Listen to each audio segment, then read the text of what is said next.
বাজলো সানাই বাজলো রেশা খেলো শুভ তিথি, রাজার ঘরে ছোট রানী এলো পদ্মাবতী। রানী পদ্মাবতী, রাজার আরো 6টি রানীর ছিল না সন্তান, পদ্মাবতীর কোলালোতে মিলল সমাধান। বছর যেতে জন্ম নিল 7 ছেলে 1 মেয়ে, হয় খুশির আকাশ হঠাৎ কালো মেঘে গেল ছেয়ে। হিংসেতে যায় জ্বলে পুড়ে বাকি 6টি রানী, যুক্তি করে ঘটায় ওরা 7 কুমারের হানি। সুযোগ মতো 7 ছেলেকে মাটিতে দেয় পুঁতে, বাঁচে একা পারুল ওরা পায় না তাকে ছুতে।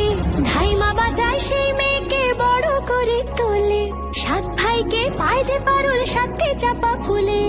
এত কিছুর পরেও রাজার বিপদ যে কাটে না, সূর্য নগরে সুখের সূর্য আর ওঠে না।